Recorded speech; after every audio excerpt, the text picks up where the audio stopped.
You go to a jackpot show, you get a weight on there. Always ask yourself, how many days do I have left until fair? That's an important question to know. Okay, so I'm going to give you an example of kind of calculate how big of a pig you would need. Okay, we're going to say we're going to have a pig sale on April 7th, or you're going to go to buy a pig on April 7th.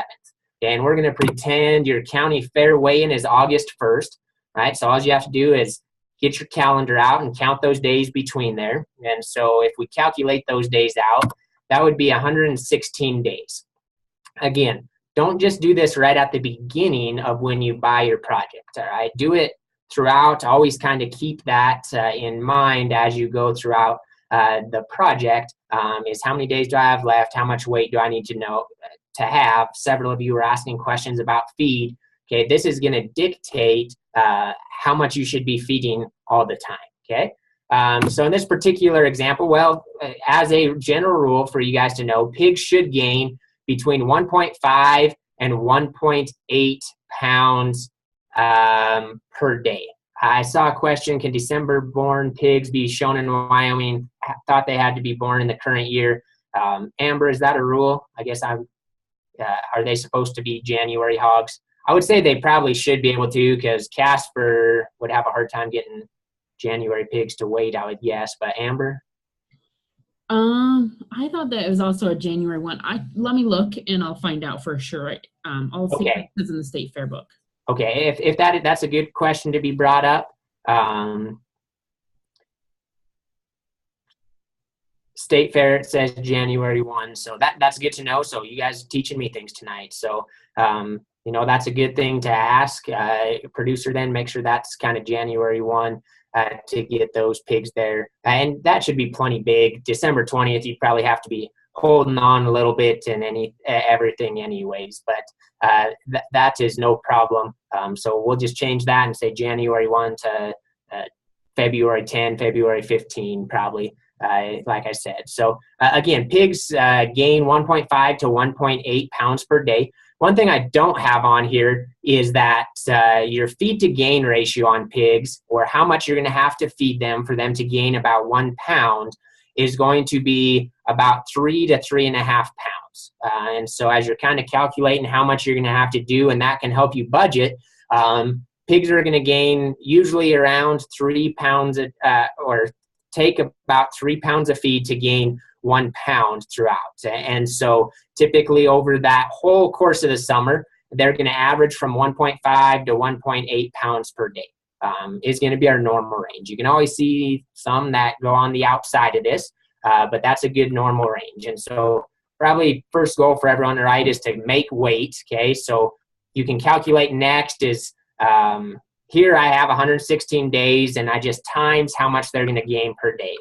So if they gain 1.5 pounds per day over those 116 days, they should gain 174 total pounds. If they have 1.8, they're going to gain 208 total pounds.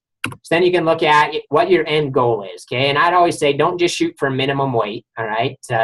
If you get later on in the summer and kind of get yourself into a pinch a little bit, then you can start calculating on minimum weight at 220 pounds or whatever your minimum weight at your county fair may be.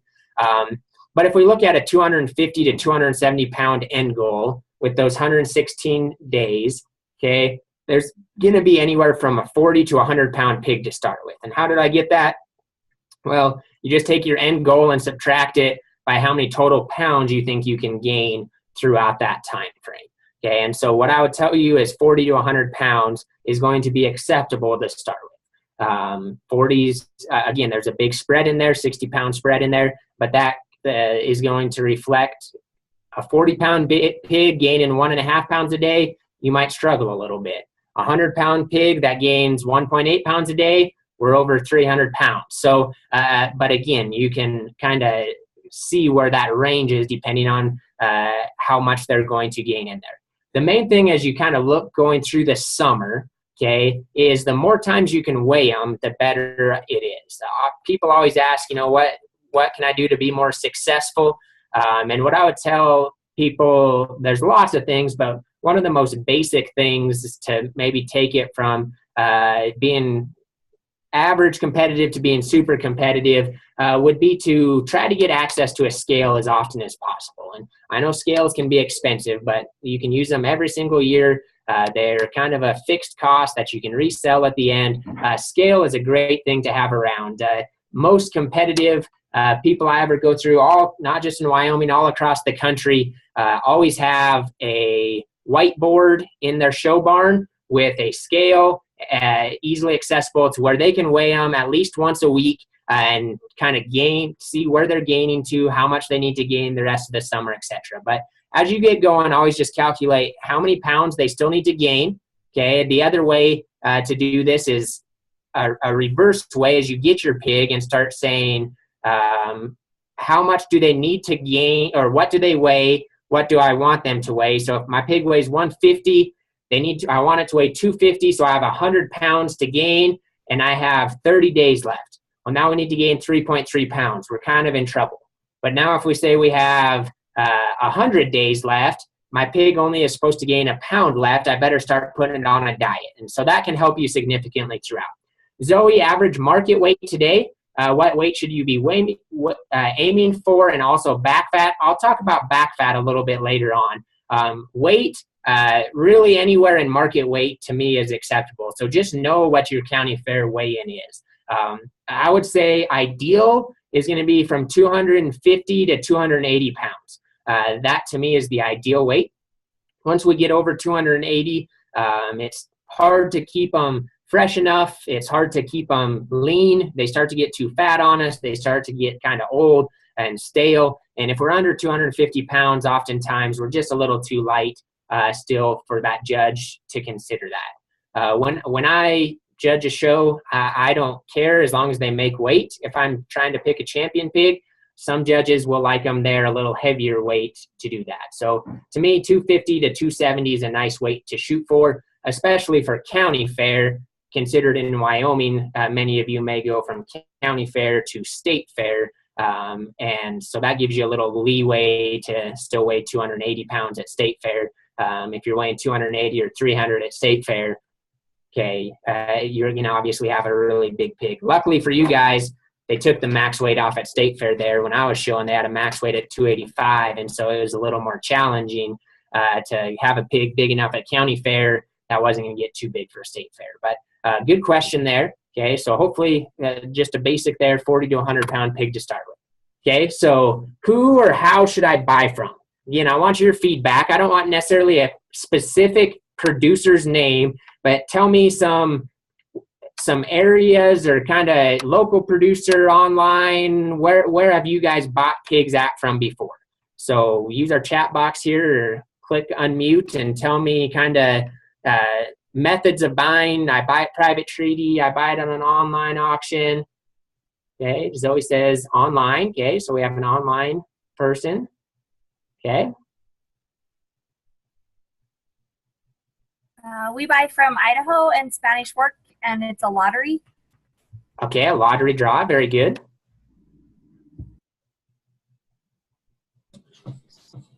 Crichton Show Pigs in Riverton, Wyoming. Okay, so buy a private treaty. Okay, so Craig, yep, again, you don't feel like you have to, I'm not asking for your secret place. Okay, so private treaty in Illinois, an auction. Very good. Okay. So we have some in Craig, Colorado, some local ones there in Riverton. Okay, very good. So there's no right or wrong. Okay, I'm not going to tell you there's a right or wrong answer on who or how you should buy these. Okay, what I want to go over a little bit is some pros and cons for these different ones. And switch every year. Okay, that's not a bad method. Amber, that's a question for you. Will this be available later? Yes, I did start recording a little after you started. I forgot. So yes. All right, Dawson, we will have it available via Zoom. So get with Amber afterwards and she'll show you how to get that. All right, so this is kind of what I have. I have local or a pig sale online is kind of the different one. So in local, it doesn't necessarily have to be right there in your town. By local, I mean you're working with a producer and you're buying from someone you know. Okay, and some pros and cons of that particular deal is that you can have more producer support. I always think it's good to develop a relationship with who you're buying that pig from. And it's a little easier if you go buy that pig in person from those people for them to be able to help you feed and help you do different things. That can, if you're young at this, and that's one of the greatest resources, is to find a good breeder that's willing to help. And most breeders are willing to help and ask them questions. You can send pictures to them, do different things, okay? Now, that's certainly an option no matter where you buy it from. It's just typically a little easier if someone's close by or someone that you develop that relationship with. Okay, it can be convenient. So you can go to a local sale. If you have a sale that's close by, you don't have to worry about transportation from a long ways away. You don't have to worry about online payment, different things. Okay, you may not have, one drawback is you may not have as large of a selection. Okay, if you go to the same producer every year, you're limited to those genetics, and there's no problem with that. Okay, but that's just one slight drawback. If you do a pig sale or go online, you certainly, a pro is more options. Okay, showpig.com is a great one that has lots of online options. Pig sales, probably 5 to 10 pig sales a day all across the country. And so you have unlimited amount of options, unlimited genetic opportunities, really unlimited price ranges on there as well. Some problems that you can have on there, and one thing I would really encourage you, if you do the pig sale online type deal, especially the online, a couple of things I would tell you. If you go online, find a breeder you can call and talk to. Okay, I have bought animals sight unseen, okay, which you would probably be doing if you buy online. If you have the opportunity to go to that producer and look at the pigs that are going to be on that online sale, that's ideal. If you can't do that because it's expensive, there's lots of, you're looking at a pig in Missouri and a pig in Colorado and a pig in Wyoming, how do you do all that? Okay, call them and visit. All right, they're always happy to visit with you. So call them and ask, what's this pig look like? You know what? Is it going to be a good grower? You know, tell them your goals of what you're looking for and what you want to do, and be able to do that. Okay, you can always, you know, you are buying it sight unseen, so you may get that pig home and be disappointed. That's something you have to live with.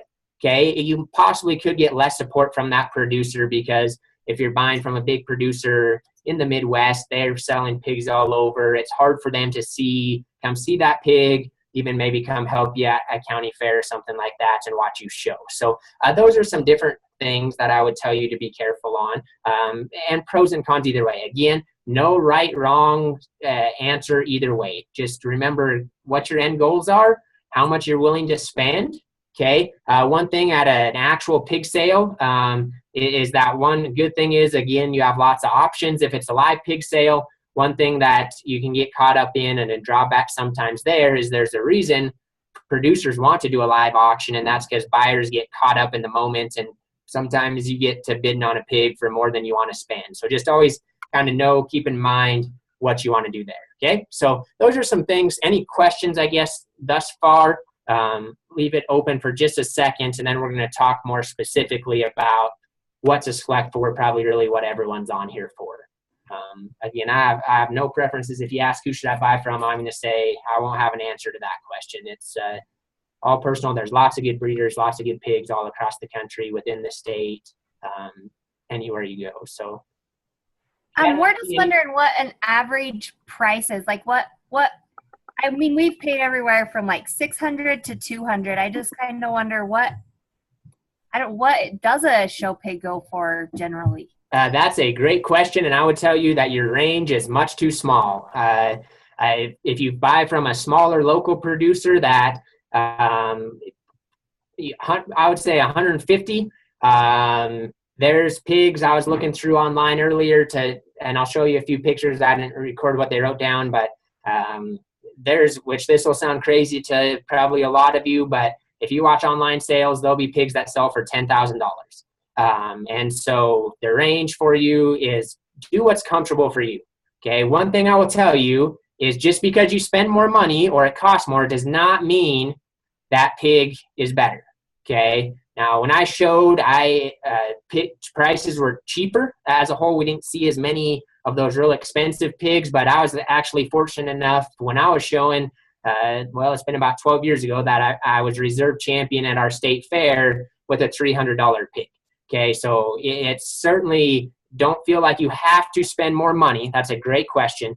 Don't feel like you have to spend more money to get a better pig. Okay, sometimes those things are correlated, but hopefully if you learn some things tonight on when we say what to look for, that will help you find some of those pigs that can be successful but be within your price range. Okay, and so don't feel like you have to spend lots. Don't get shocked at any of those prices. There's lots of producers, good pigs for $200, $300 that you can buy for. And like I said, you can spend as much as your heart desires. I can promise you that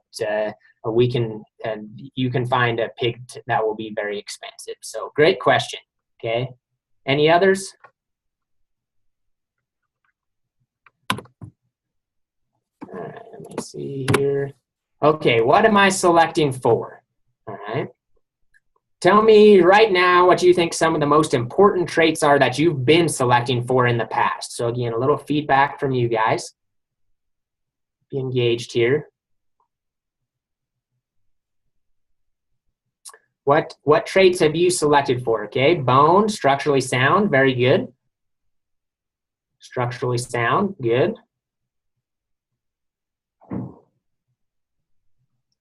Width, okay, very good. Big hip, straight back, structure, bone, muscle, straight back, muscle, very good. Okay, you hit on most everything that we talked about, and I will even add in, I actually do not have a ton in here about bone, and that will be something good to talk about, and we'll talk about that structurally, and it's a very important thing right now. Floppy ears, good. Okay, you want a certain breed. Okay, and one thing I'm not going to talk about in here is the breed or gender. Okay, if that's a selection criteria for you, make sure and have fun with that. Okay, if you want to show a floppy-eared pig, okay, you guys show a floppy-eared pig. Okay, color, absolutely. Okay, if that's important to you, pick that. Okay, I'm not going to talk about that because there's lots of good pigs of every breed. There's lots of good pigs of every color. There's lots of good pigs of every different gender, color, shape, size, etc. So if that is your selection criteria, okay, you select what you want to select for as far as that goes. I'm going to talk about how to select within those colors, barrel versus gilt, etc. All right, so what am I selecting for? These are the main things that we're going to talk about tonight, okay, of the things you should be looking for. Structure, muscle, width, rib, finish. I kind of put in as some production traits, and then balance as well. And so those are the things kind of that we're talking about throughout here. And I'll have some examples as we go through these slides. Okay, so again, if you have questions, ask as I go through these. Okay, we're going to start, and I'm glad that several of the first things that several of you said was structure is what you select for, because that is what I would tell you is for sure the most important thing to select for, because it's the hardest thing to change. Okay, with management, we can change how fat they are. We can even, with different supplements now in the hog deal, and hogs are easy to change as far as muscle and finish and some different things. Skeletons are the thing that is not changeable with whatever you feed them. Okay, and skeleton includes some width, rib shape, but also their feet and legs. And what I say is the most important to select on when they're babies is because if they're not structurally sound when they're that 40 or 50, 60 pounds, okay, those structural flaws that you see as the baby pig, 99.9% of the time will get worse as they get older. And so make sure that you understand what you're looking for in there, okay? It's the hardest thing to learn how to evaluate too, and it's the hardest thing for people to see. And so hopefully tonight will help with that on understand what you're looking for, where you're looking for in that, okay? So to talk about some things of what you want, okay, is that we want proper angles to their skeleton. Okay, so we see on their front skeleton, I talk about their shoulder, their knee, and their pasture. And I'll show you a few pictures, okay, and what to look for. But we also look at the angle of their hock and pastern on their back leg. Or lots of you say flex it or it's kind of straight back. And so we want that. We don't want a big arch in their back. We want them to be have some flexibility of their spine. We'll look at their hip design, how long that is, how level that is, hock shape and squareness, shape of size and size of toes, and how comfortable are they just when they get out and walk. Okay, those are all important things to look at when they're baby pigs. Yeah, I have absolutely no problem if you take pictures of my slides. If it's easier to take notes, absolutely. And again, it sounds like we'll have this recorded for you if you want to get back on and listen later on to listen to something I say. So no problem at all there, young Bergs. Okay, so here's a picture of what kind of the old model is of what a structurally correct pig is supposed to look like in their angles. And as you can see up in their shoulder, you can kind of see a backward set up there to their knee. And so we want a nice angle up here in their blade. And so as you see this angle of their blade right up here, we want that to have a nice angle to it up front, and then a nice backward set here to their knee. And we have a nice little angle down there to their pastern. Okay, the reason angles are important in hogs in any species is because that's what lets them absorb shock. Okay, as they walk around and move, that's what's going to allow them to absorb shock and be comfortable. Same on the back leg here. Okay, we have a nice long hip. Okay, and we have a nice set back here to the hock and some angle down here to their pastern right down here. All right, if you look at that compared to this hog, and now we see kind of that roached back, and the reason they're going to kind of get roached in their back is because we see this hog's too straight or post-legged off both ends of their skeleton. So all those angles we had before are now taken away, and we make those very straight in those angles, and that's going to make that hog kind of hurt as they get older, especially if they're like that as a baby pig. The older they get, the more that's going to be accentuated. Okay? Some other things, okay, side view, okay, we don't want them to have too much set to their back leg though, okay, we don't want to, this would be what we call too much set. We're talking about the front side angle here. What I'd like to say is don't make it look like a boomerang. If it looks like you could throw that back leg and it'd come back to you, okay, that's going to be too much set. They're going to kind of walk up underneath of themselves. This is very problematic though, especially in young pigs, is being too straight, okay. If they're too straight, that's going to always make them walk tighter and stiffer. Okay, weak pasterns, that's kind of a problematic thing right now in hogs, and so as they're babies, just make sure that they're not too weak in their pasterns. All right. Some other things, okay, front leg, again, make sure they're not too straight there in their shoulder and their knee, and that they're comfortable as they get out and drive.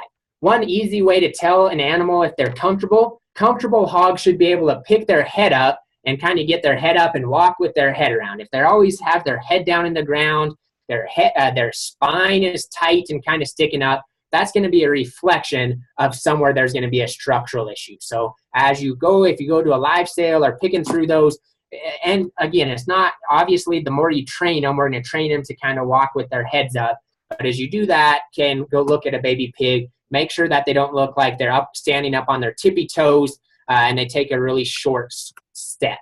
All right. Toes are going to be a really kind of important thing to look at that's probably not evaluated enough, I would say, by people buying pigs.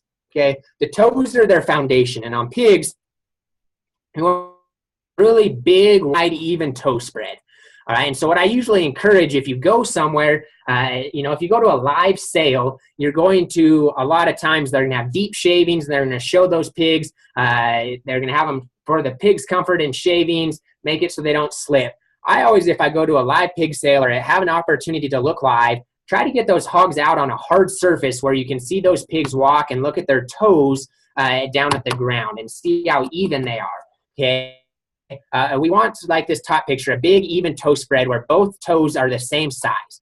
Okay, what we don't want is a really small toe like this pig, and you can see up above that, oftentimes those small toes are going to come from it being straight or up above that.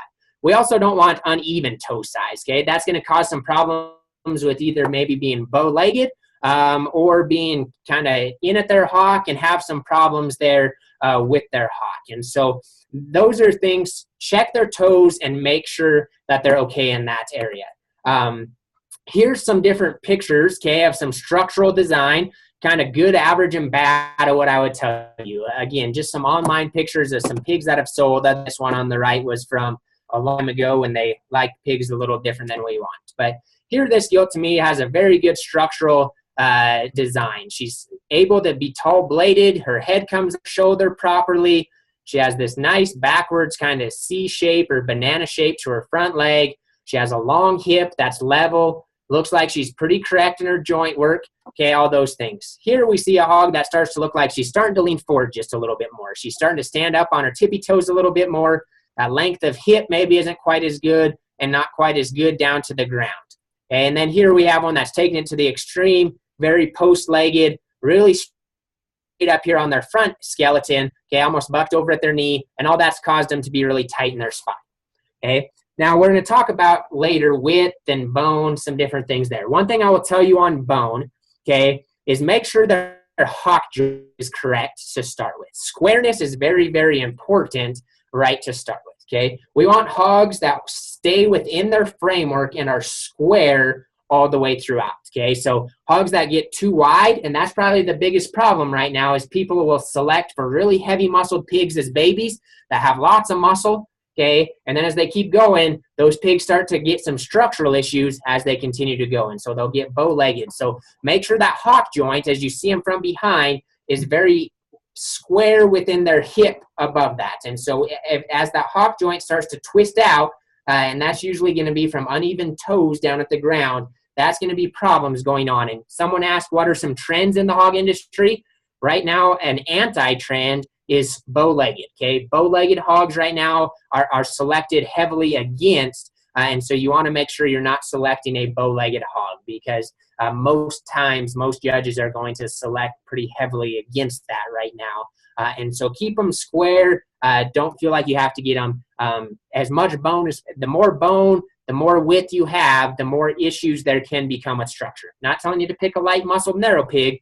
Just realize the heavier muscled and the wider pig you have, the harder naturally it is for that pig to stay sound, okay?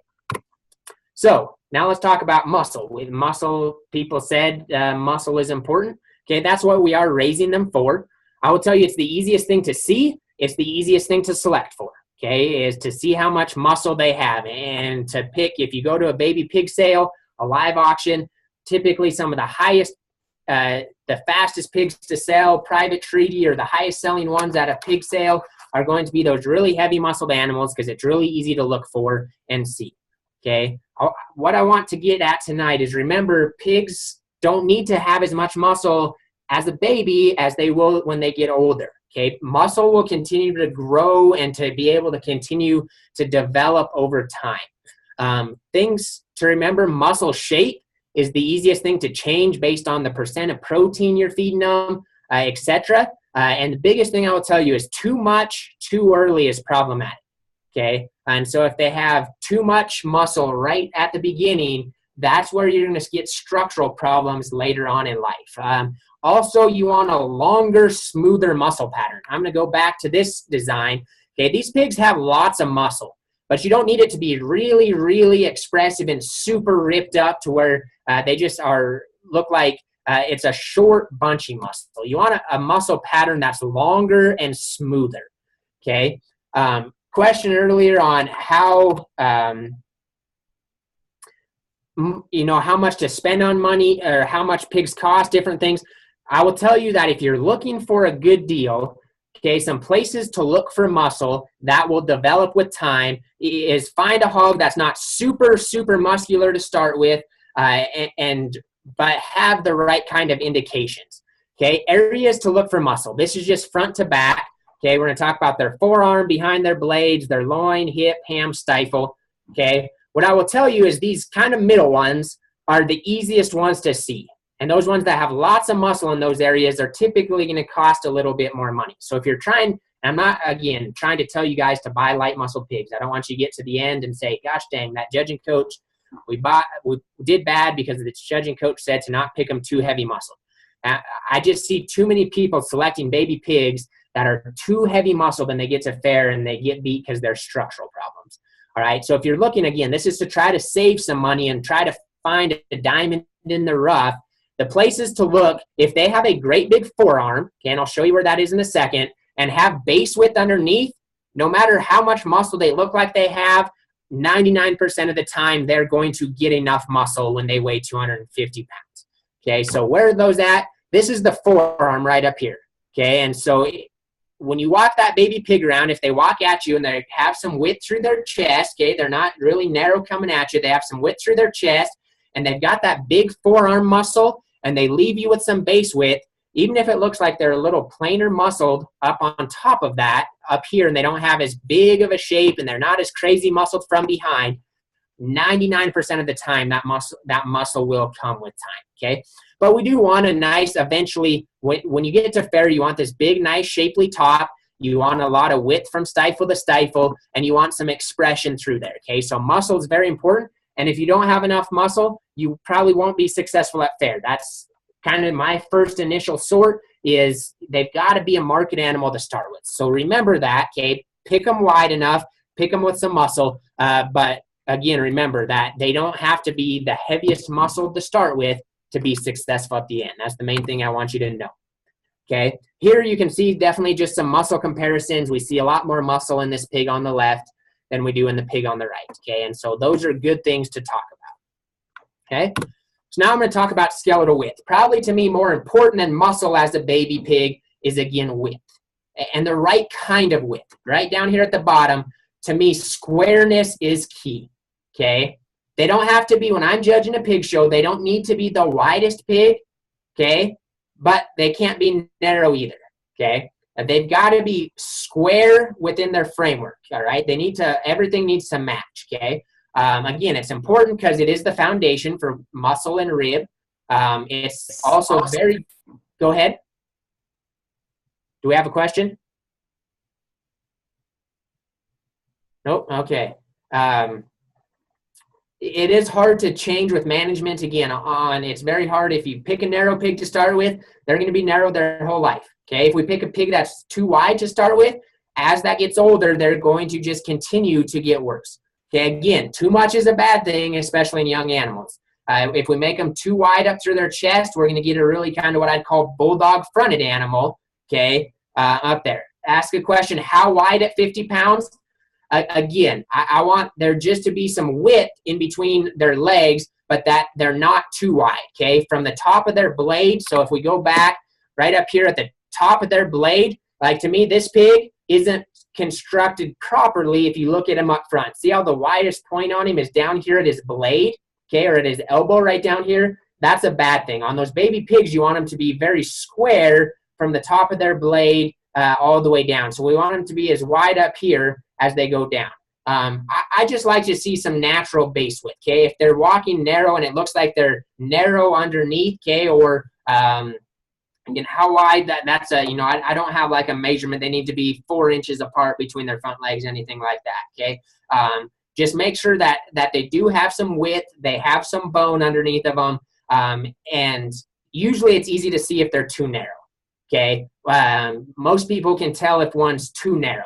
The problem is that sometimes we just, again, pick for too much, and get them too wide to start with. So just make sure they're square as they walk away. One thing I like to tell people is from pin, okay, their pin bones sit right back here on their body, okay, down to their hock and to the ground. So this pig to me is almost too wide from behind as well, okay, is because from that pin bone down to their hock joint all the way to the ground should be one line. They should be very even in a straight line from their pin bone, which again is this bone right back here kind of in the middle of their hip, is where that's at. And when they start to get bow-legged or outside of that, that's problematic. If they kind of come in too much right there, that can also be problematic, okay?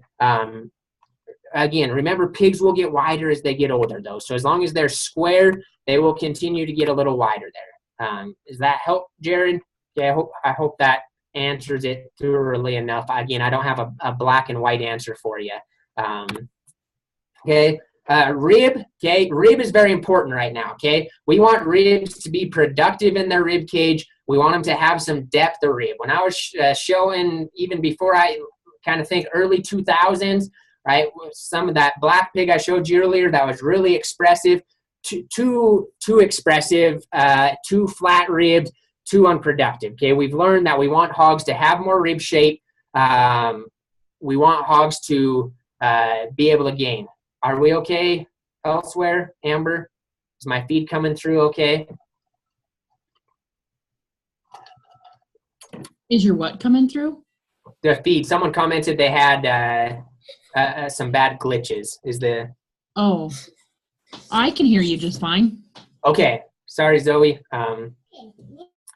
We'll see maybe later if you need to go back and watch later. That it looks like you might be having a technical issue there. Apologize for that, okay? But we definitely want some rib shape, some depth of rib, okay? It's going to help them gain weight, and it's kind of what we're looking for in a hog right now. Zoe asked earlier, what's the proper amount of finish, okay? What I would tell you is you want about 0.6 to 0.9 inches of back fat, okay? So 0.6 to 0.9 of back fat on that pig is going to be ideal. If we get too little, all right, Zoe, we'll try to wait for you just a second. Go ahead. While they're getting back on, okay. If we have, what's that? Yeah, say that number again of back fat. 0.6 to 0.9 of back fat on a end pig. Okay, they're all going to be lean when you first pick them out. That's part of having a young pig. They're going to be lean as they're little. They will continue to get fatter. So you want about 0.6 to 0.9 of back fat on those pigs. Okay. Some things that affect those are going to be the growth curve, which I'll talk about in a second. Okay, gender and feed. Okay, feed. If you feed them, people asked questions about feed earlier. Realize that the higher percent, how do you measure back fat? You can't really it's just kind of visually training your eye. As a judge, when I go do it, that's going to be the 6 to 9/10. If you have someone that can ultrasound, okay, that would be beneficial to be able to look at. Actually don't have pictures of kind of what that ideal endpoint is on this particular slide. So there's not a way to visually or actually measure it at home, you know, to be able to say how much do they have. So you want them to have that nice groove down their back still, but we don't want them to look too lean and hard. We don't want them to look like they have got a great big jowl up front, are really wasty down through their belly and their midsection is when they get too fat, okay? Some things on growth curves and feed, okay? The higher the protein you feed, the leaner they're going to stay. And so if you have a pig that's staying too lean, if you go to a jackpot show, which is something I would really encourage as you guys are asking about feed and different things, try to get these pigs out, okay? If the first time you've shown is that county fair, you know, you're probably going to struggle just a little bit. It's okay if you do that, but what I will tell you is, okay, think about it like anything else in life. The more you work at it, the more you do it, the more successful you're going to be. You don't go to the state baseball tournament never having practiced, never having gone to a practice tournament, right? You do games leading all season in sports, do different things. Okay, you don't take a math test without learning about that, practicing, taking that all the way through. So if you go and you keep getting told, you know, it's a little too hard, not enough rib, decrease your protein, okay? Decrease your protein. Where's protein ranges? I would say anywhere from 14 to about 19%. When you first start out, starting them out on a higher percent protein is a good thing. That helps them grow. The longer you go along, you should start to decrease your protein as you get closer to fair, down to a 16% protein. And if they're still a little too lean, go down to a 14%. Okay, on the flip side, if they're getting too fat, it doesn't look like they have muscle shape, increase that protein up. Give them more protein. That will help them stay expressive, give them a little more muscle. Okay, a couple things to realize. Gender can affect, and I'm not telling you to pick a barrow or a gilt, but typically, okay, physiologically, gilts will stay a little leaner than barrows. Okay, so in years past, if you've always had a pig that's struggled to gain weight, stayed too lean, okay, you might switch to a barrow and try a barrow. Those hogs will barrows, again, typically, not always, will have a little better appetite. They'll eat a little bit better. They're going to gain, and they're going to get fatter earlier, okay? If you've had trouble with fat pigs before, okay? Gilts will stay leaner later, okay? Either one can win, okay? Either one can win. I use gilts, barrows, depending on the day, depending on the class. It makes no difference to me. But realize gilts will typically stay a little leaner, okay, and have a little bit more muscle. Barrows will typically be just a little earlier maturing. They'll have a little more rib, and they'll have a little more depth to them, again, as a average for those pigs, okay? So some growth indicators on here, okay, as you're picking on baby pigs, is look for the length of their face. Length of cannon bone, okay, is going to be down here from their knee down to their pastern down here. You want there to be some extension in those areas. You don't want too small of a pig, okay? A really short-faced pig that's very squatty and looks pretty small frame, those pigs aren't going to gain quite as well. But we don't want a really big, really long pig either, because they're going to have a hard time ever having enough rib, having enough depth, and having enough flesh to them. And so finding that pig, again, kind of in between, okay? One thing on here, length of body, what I would tell you is length of body is good. Length of body is important, okay? But don't select just solely on length of body. It actually sometimes a little shorter body pigs or an average length of pig is going to be easier to balance and look correct, okay? So last thing I'm going to talk about is balance. You want all pieces to fit together. This is kind of what, some people are asking, what the current trends are. I will hit at that right now. Current trends are going to be very structurally correct, not being bow-legged. We're moving a little bit more as we're maybe talking about what takes you from winning a class to winning your whole county fair or being competitive at state fair. Is probably going to be this having a little more look to them. We want them tall-bladed. We want them to be long and extended. 4 or 5 years ago, we were just kind of picking boxes. Short, boxy, wide, muscle, okay? The hog industry started to go away from that. We want them to be really sound, really flexible, have some height to shoulder, some extension, and be correct. Now, they always have to be muscular. They always need to be wide enough. They always need to have enough rib, okay? Those are the fundamentals. The trends, bone, okay, bone is still a trend. Being heavy structured is still correct. And having the right amount of bone helps with balance tremendously. Having the right amount of bone helps tremendously. What I will tell you is too much bone, okay, can cause structural issues and some problems there in their hock joint. So when they're babies, make sure that hock joint isn't really big and coarse as a baby pig. You want that hock joint to be smooth and have the right shape to it, okay? Other things, freshness is very important to balance. And when I talk about freshness, I talk about skin care, hair, making sure they look the part, okay? All that's based on your management. There's nothing you can pick as a baby pig, okay, to make one fresh at the end of the day. That's all going to be on you, making sure that they are being properly cared for. You're washing them, you're brushing their hair, we're feeding them the right amount, all those things, okay? But don't forget, freshness is very important, okay? So we'll get here to some questions here in just a second, all right? Oh, we're getting, I don't know if that's me. I don't know what happened there, okay?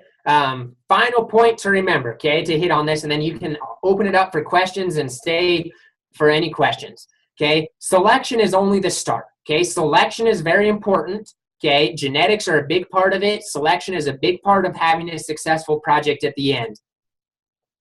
Okay, I'm being contradictory. I'm saying it's a big part, yet it's a small part, okay? It doesn't end just with selection. And what I always like to tell people is a bad showman and feeder, if you don't feed it properly, if you don't train it properly, you can take a great animal and you will lose all day to a showman that just goes and gets a nice average pig that can make one a very successful competitive pig that has, because it's a great showman, you take care of it, you're working with it every day, you feed it very properly, okay? So you've got to have the basics. I can't go take a terrible pig to start with and make it great at the end, okay? That's impossible. The genetics have to be there, the structure has to be there, the width has to be there, all those things have to be there. But just because they're there to start with and you go select a good pig doesn't mean you're going to win at the end, okay? someone asked earlier, what's the price range? Just because you're buy the most expensive pig doesn't mean you're successful at the end, okay? And it's always, as a judge, one of my pet peeves is you go somewhere and you have someone come up and say, oh, well, I know my pig was the most expensive pig at the show, and you put me 4th in class. I don't really care how much you spent on your pig, okay? I'm sorry you got a bad deal on your pig. You paid way too much for your pig. I'm sorry for that, okay? That has nothing to do with it. Work hard. Don't let just getting a good one, or if you hear, oh, so-and-so in my county always spends so much money on their pigs. That doesn't mean you can't beat them, okay? That doesn't mean you can't be successful. That doesn't mean you have to go spend that much money. Find the basics, keep them sound, keep them square, keep them with enough width and rib to them, and then work hard, outwork them, do those things. All right, so at that point, I'm going to open it up for questions. You guys kind of asked what trends are. This was the champion pig at Denver a couple weeks ago. Jesse Heimer raised this pig, and I can't remember where the young lady that won was from, but that's a pig that has a lot of things to it. It's wide. We talked about a big forearm, maybe a little weak there on his pasterns, but if you look on that backside, pretty good there, real good on his back pasterns, lots of muscle, okay, but it's got that height of shoulder, looks clean up front, it's pretty, a long level hip, okay, those things are all very important. So that's try to find a baby pig that looks the closest to that. I always, when I teach my judging kids how to evaluate when we're competing, it's always imagine what an ideal pig looks like, and then compare to that and find the ones that look similar to that. So that's what I have for you guys tonight. I hope you learned something. I will stay open for questions as long as you are available. I know Amber has a few questions for you as well she'd like to finalize things up with. But to summarize, I'll tell you, make them structurally sound, keep them square, okay, keep them so they're not, and again, square to me is this way, so coming in, if they're wide up top and narrow down low, that's not square. If they're too wide at their base, that's not square. You want them very kind of even in terms of their width, keep them with some rib, keep them with some skeletal width, and you'll be in good shape.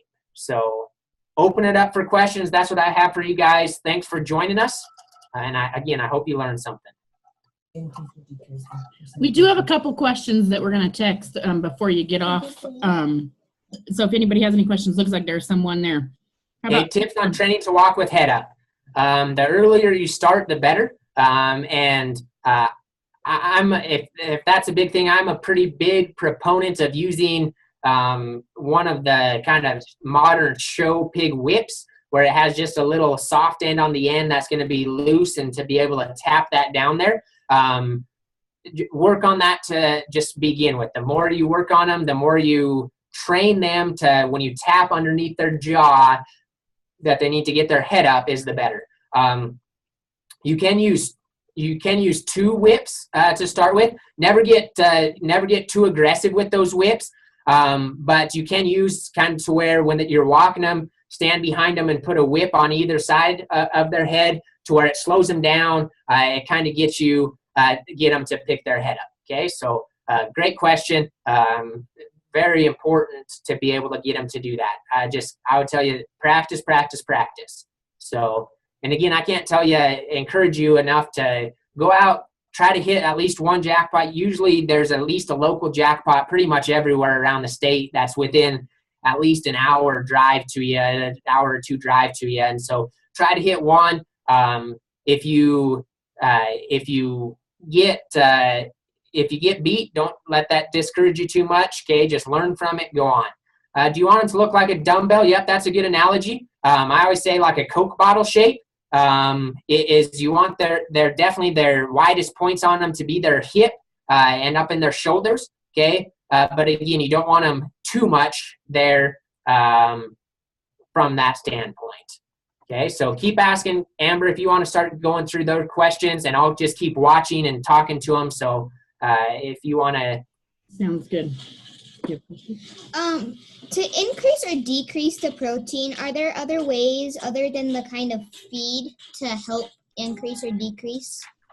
You can do some supplements. but mainly just, and it's not necessarily the brand of feed. Every brand of feed will have differences within there. One thing I will tell you as you're changing that feed is always change feed slowly. Okay, don't go from one kind of feed and flip completely to a different kind of feed right away.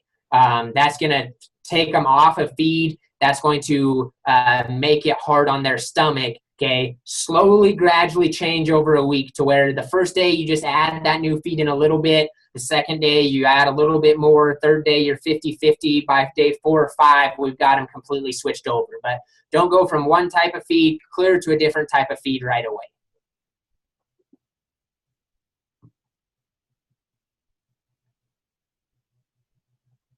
What do you suggest for supplements?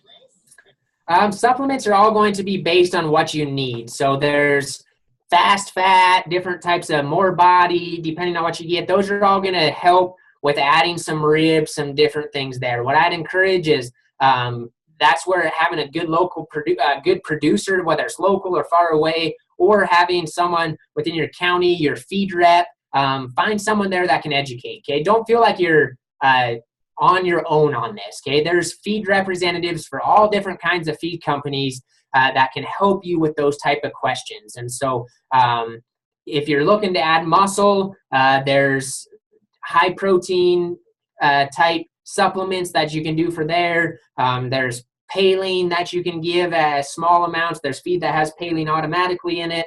Okay, and so it's all kind of understanding the moderate amount of all those things are good. Don't go extreme on anything.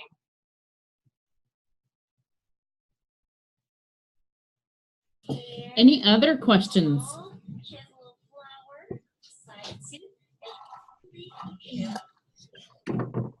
All right. Well, I just do have a couple questions, but you're going to need your phones again to text some of these things. So it should be the same number, and then we will be done. So the next question is, how do you like this format in which tonight's class was taught? Can you see this? You probably can't see with this chat box up here. So on your text message, either hit A, so you think this is really awesome, do more like this. B is, it was okay. And C, I didn't like it, I'd rather do it face-to-face. So just type A, B, or C.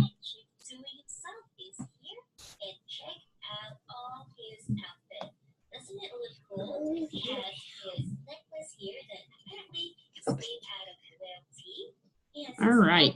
I just kind of wanted to know, we do have another one of these classes scheduled for some sheep and goats, if you guys are interested in. I think that I can get you that date for that when we're done here. So I just wanted to see how everybody was kind of liking that. So the next question is, what is one thing you will share with others that you learned tonight?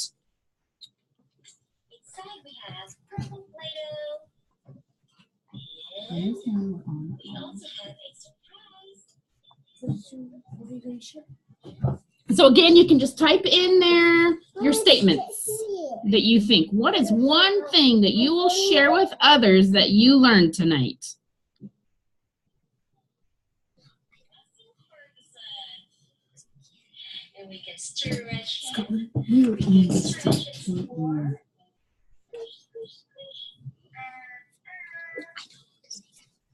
So looks like we're getting maybe a couple basic shape of pigs.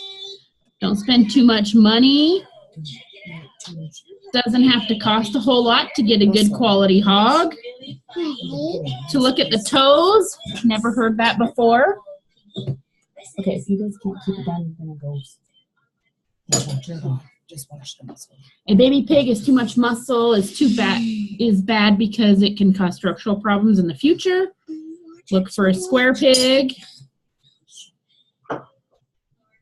When you should buy a pig. Job.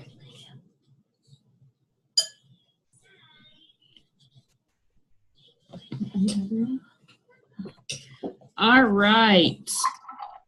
Watch for the muscle in the beginning. Either their pastern or their toes, but not a whole lot can cause my best friend on here. All right, one last question and then we're done. How will you take the information gained tonight and apply it to your 4-H market swine project? How will you take the information gained tonight and apply it to your 4-H market swine project? Why?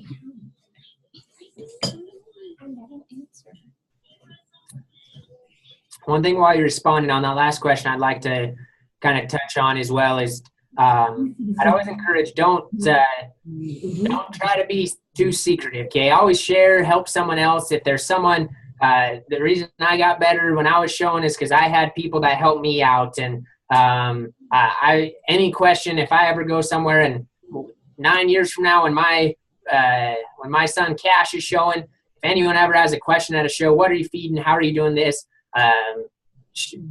This 4-H deal is all about sharing and helping each other out. Okay. And so, I promise there's not a trade secret on any of this out there. I promise that if you think you've got an edge up on someone because you think you know someone that they don't, and that's going to help you win. Okay. That it's all about helping. Okay. I love to win more than anyone, believe me. Okay. But help each other out, do it the right way. Okay. And you'll be successful, and it'll mean a lot more at the end of the day, knowing that you helped another fellow 4-H member out that was struggling in an area get better. Okay. That's my favorite thing about judging is when I come one year, I help someone comes ask a question, I help them out. I come back the next year and their project was so much better and they learn. That's the best part about things. So Amber, go ahead. All right. So it looks like some people have typed in there. So thank you. Thank you, Caleb. Does anybody have any other questions for Caleb? We've got I think some good information. And so we thank you, Caleb, for I know you're probably trying to take some time off to be a new dad. So congratulations on that. But we thank you for taking time out of your night and your evening to help several. We had, I think, 24 people across the state on today. So we appreciate your help. Very good. Well, I enjoyed it. And I'm sure you guys probably have Amber's information. If she can get you my contact information as well, and if you ever have further questions, feel free to shoot me an email or give me a call, and I'm happy to visit all the time. That's my job. Is I have an extension part of it and help people with livestock training and selection, and so not only do I love it, but it's part of my job. So never feel like you're bugging me. That's what I'm hired on as a livestock specialist to do. So very good. Well, we appreciate your help, Caleb. And for those of you that might be interested, we are going to do this again with Colby unless we have a scheduling conflict. But on March 8th at 6 p.m., we're going to do some sheep and goats. Similar thing, but we're going to focus on sheep and goats that evening, and we'll do the same kind of format. If anybody's interested, we'll get you the link for that. So again, thank you, Caleb, and thank you to everybody that jumped on. We hope you'll learn something that will help with your market swine project. And if you have any questions, please get a hold of Caleb, and I will get this recording sent out to the counties so you have access to that. All right. Well, thank you. All right. Have a good evening, everyone.